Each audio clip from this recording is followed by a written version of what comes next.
आए दिन हमें बहुत सारे बेरोज़गारी के मामले सुनने के लिए मिलते हैं। ऐसे मामले में अगर आपके खिलाफ़ किसी ने झूठा एफ़आईआर कर दिया, झूठा आरोप लगा कर के आपके खिलाफ़ एफ़आईआर दर्ज करा दिया, तो क्या आपको गवर्नमेंट जॉब हो सकता है?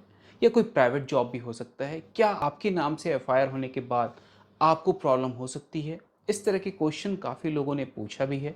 तो आज इस वीडियो के अंदर हम इसी मुद्दे पे डिस्कशन करेंगे और साथ ही ऑनरेबल दिल्ली हाई कोर्ट का एक डिसीजन आया है, उस डिसीजन को भी डिस्कस करेंगे जो उसमें ऑनरेबल हाई कोर्ट का क्या कहना रहा और क्या ऐसा पॉसिबल है कि किसी भी पर्सन के नाम से अगर एफआईआर होता है तो उस एफआईआर के बिहा पे उसे एलिजिबल नहीं माना जाएगा और उसे रिजेक्ट कर दिया जाएगा। उसकी जो भी जॉब आएँगे, उसे भी रिजेक्ट कर दिया जाएगा। अगर वो किसी भी तरह से तैयारी करके अपना इंटरव्यू सब कुछ क्लियर करता है, लेकिन फिर भी अगर उसके नाम से एफआईआर है, तो उसे जॉब नहीं मिल पाएगा।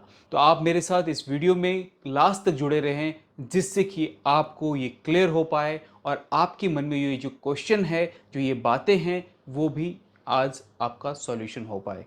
वीडियो स्टार्ट करने से पहले एक ज़रूरी जानकारी जो अगर आपको आपके लाइफ में किसी भी तरीके का कोई भी अगर कानूनी समस्या है, कोई ऐसी लीगल प्रोसीडिंग में आपको इश्यूज़ आ रहे हैं, उसका आपको सॉल्यूशन चाहिए तो आप मेरी टीम के साथ कनेक्ट हो सकते हैं। इसके लिए मैं डिस्क्रिप्शन में आपको लिंक दे रहा हूँ। अब वहाँ से जाकर के मेरे साथ किसी भी सोशल मीडिया प्लेटफॉर्म पे जैसे कि यूट्यूब, इंस्टा, फेसबुक, वहाँ से आप कनेक्ट हो सकते हैं और आपकी जो भी लीगल इश्यूज़ हैं, उसका सॉल्यूशन मिल सकता है। तो आइए स्टार्ट करते हैं इस वीडियो को और समझते हैं दिल्ली हाई कोर्ट के इस जजमेंट के बारे में जो क्या कहा ऑनरेबल हाई कोर्ट ने और इस डिसीजन के बाद क्या रही वो बात जिससे कि आप अपना बचाव कर सकते हैं। अगर हम इस केस के बारे में बात करें तो इस केस का नाम जो था वो था Vikram Ruhal versus Delhi police and others का मामला। इस मामले के अंदर ये जो विक्रम रुहाल होते हैं वो केस फाइल करते हैं। क्यों? क्योंकि इनका दिल्ली पुलिस में एसआई की जॉब निकलती है और ये सारी क्राइटेरिया अपने कंप्लीट कर लेते हैं, लेकिन उनके ऊपर एक एफआईआर था जिसके कारण उनके एप्लीकेशन को रिजेक्ट कर दिया जाता है और उन्हें हायर नहीं किया जाता है। जब ये बात विक्रम को पता चलती है तो विक्रम जी अपना एक रीट पिटीशन फाइल करते हैं दिल्ली पुलिस के अगेंस्ट और इस बात पे क्वेश्चन उठाते हैं जो सिर्फ एफआईआर होने से क्या मुझे ज्वाइनिंग नहीं मिल सकता?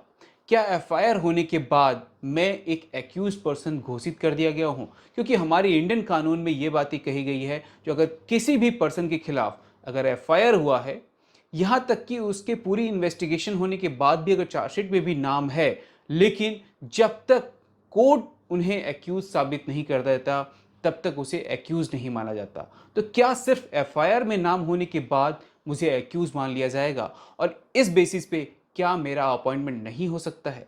अक्सर कई मामलों में देखा गया है जो जो फैमिली मैटर्स होते हैं या जो इधर-उधर के मामले होते हैं, लड़ाई झगड़े के मैटर होते हैं, इन मामलों में गलत तरीके से किसी दूसरे के खिलाफ आरोप लगा दिया जाता है और उसका नाम भी एफआईआर के अंदर या चार्जशीट के अंदर मेंशन करा दिया जाता है, जिसके कारण उसे भी प्रॉब्लम हो, उसे भी परेशानी हो या उनके जॉब में हो या किसी भी तरह से उनके अपने व्यवसाय में हो, किसी भी तरह से सामने वाले को परेशान करने के लिए उनका नाम एफआईआर में दर्ज करा दिया जाता है। और इस केस के अंदर भी कुछ ऐसा ही हुआ, जो विक्रम की भाभी, जो कि उनकी बड़े भैया की वाइफ थी, उन्होंने केस फाइल किया विमेन हरासमेंट का, डाइवोर्स केस फाइल किया अपने हस्बैंड के खिलाफ, जिसमें कि उन्होंने सारे फैमिली मेंबर जो विक्रम के फैमिली मेंबर थे उन सब का नाम उसके अंदर मेंशन करा दिया और उसी के तहत विक्रम का भी नाम उस एफआईआर के अंदर मेंशन था। यहां तक कि जब इन्वेस्टिगेशन हुआ तो किसी भी तरह से उनका चार्जशीट पे भी नाम आ गया और चार्जशीट पे भी उनका नाम मेंशन करा दिया गया। तो इसी बिहाफ पे दिल्ली पुलिस ने यहाँ पे डिसाइड किया जो हम इनका अपॉइंटमेंट नहीं कर सकते। क्यों? क्योंकि इनका एफआईआर में नाम है और चार्जशीट के अंदर भी नाम आ गया है, जिसके कारण हम इन्हें ज्वाइन नहीं कर सकते, हम इन्हें अपॉइंटमेंट नहीं दे सकते। इसी मुद्दे पर जब विक्रम दिल्ली हाईकोर्ट पहुंचते हैं अपने रिट पिटीशन के साथ, तो यहाँ पे ऑनरेबल जजेस का ये कहना होता है कि किसी भी पर्सन का नाम अगर एफआईआर में मेंशन है या किसी पर्सन का नाम अगर चार्जशीट में मेंशन किया गया है, तो इससे ये साबित नहीं होता कि वो पर्सन एक्यूज्ड है। और हमारे इंडियन कानून के तहत अगर किसी भी पर्सन के खिलाफ जब तक ये जजमेंट ना आ जाए, ये जब तक ये सुनवाई ना कर दिया जाए, जब तक सारे प्रोसीडिंग्स कंप्लीट ना हो जाए और उसे एक एक्यूज करार ना कर दिया जाए, तब तक उसे एक्यूज नहीं माना जाता। और इसी मुद्दे पे जजमेंट सुनाते हुए यहाँ पे ऑनरेबल जजेस ने ये कहा जो यहाँ विक्रम का ज्वाइनिंग होना ज़रूरी है और आप पहले ही ये डिसाइड नहीं कर सकते जो किसी भी पर्सन की ज्वाइनिंग होनी चाहिए या नहीं होनी चाहिए।